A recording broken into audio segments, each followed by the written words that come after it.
rated SPG. Striktong patnubay at gabay ng magulang ang kailangan. Maaaring may masiselang tema, lengguwahe, karahasan, sexual, horror o droga na hindi angkop sa mga bata. Hindi na nga mapakali pa itong si Greg matapos niyang malaman ang katotohanan tungkol sa kanyang tunay na anak na si Edward.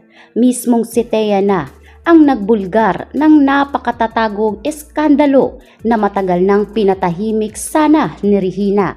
Ngunit dahil nais talaga ni Aldrin na wasakin na ang pamilya Torrecampo, ay dito niya na nga literal na kinausap ng personal itong si Thea.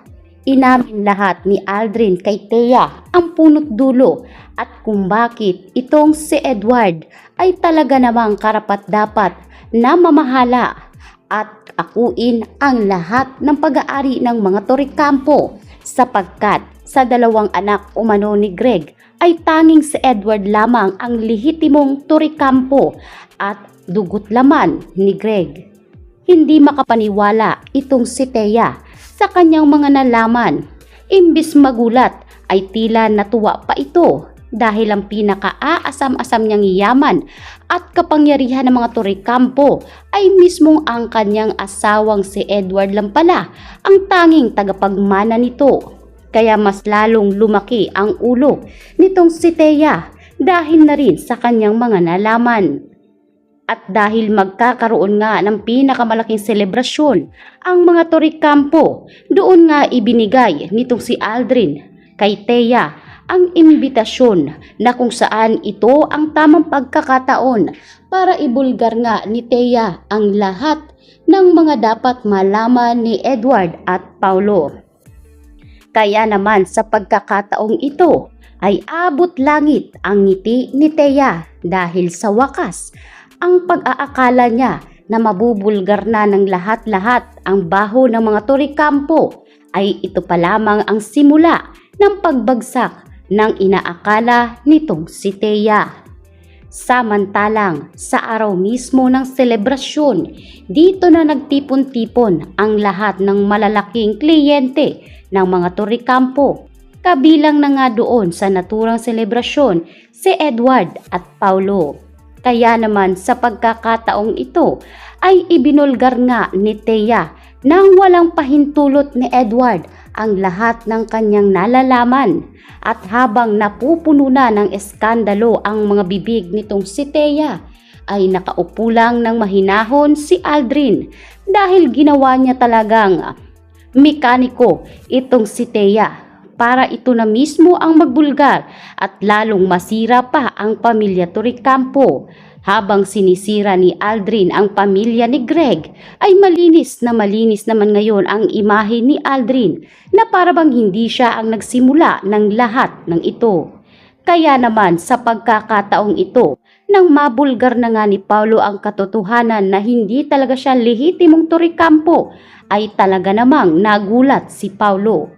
Dahil hindi naman inisip noon ni Paulo na hindi siya anak ng kanyang ama, lalo't siya lang naman ang paboritong anak nitong si Greg. Kaya agad ngang nilapitan ni Paulo ang kanyang inang si Regina para tanungin kung ano ang nangyayari at ano ang ibig sabihin nito sa mga sinasabi ni Thea. May katotohanan nga ba ang lahat? Kaya naman si Regina, wala na nga siyang tanging nalaman pa.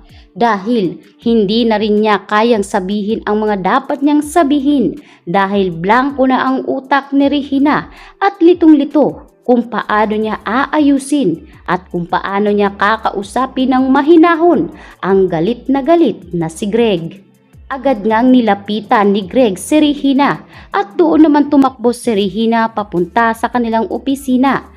Doon, kinompronta ni Greg kung ano nga ba talaga ang pinagsasasabi ngayon ni Thea. Dahil mahabang panahon umano ang kanyang ginawang kabulastugan at tila hindi pagpansin at pagbigay ng impluensya kay Edward dahil inaakala niya na si Edward talaga ang bunga ng pagtataksil nitong si Regina at Wilbert. Sa pagkakataong ito, tila nahimasmasan si Greg sa kanyang pagtatrato ng hindi maganda kay Edward pinagsisisihan ni Greg nang malaman niya ang katotohanan, kaya magsasagawa nga ng paternity test si Greg upang patunayan na anak nga talaga nila si Paulo, at kung hindi ay siguradong pagsisisihan ni Regina ang ginawa niyang pagtago ng katayuan at tunay na estado ngayon ng pagkatao ni Paulo sa kanya. Hindi na ngayon alam pa ni Regina ang kanyang mga dapat sabihin, ngunit ang lahat ng mga revelasyon ay talaga namang magaganap dahil sa huli ay magkakamali lang naman itong si Greg nang akala dahil ang tunay pala na anak sa labas ni Regina ay walang iba kundi itong si Aldrin. Si Aldrin ang bunga ng pagtataksil umano nitong si Regina at Wilbert dahil ibinigay nga ni Regina ang batang ito sa mag-asawa noon na Wilbert at ang asawa nito na kung saan inakala naman ni Aldrin na ito talaga ang kanyang tunay na ina. Sa huli ay dito nga ngayon malalaman nitong si Greg na ang tunay na ina ni Aldrin ay walang iba kundi itong si Yoli. Si Yoli ang kanilang pinakamatagal na katulong. Ito rin ang dahilan kung bakit ayaw ni Yoli na umalis sa pamilya Torrecampo upang makasubaybay siya sa kung anuman ang mga susunod na sekretong magaganap, at ito rin ang magiging pain ni Yoli oras ng kagipitan.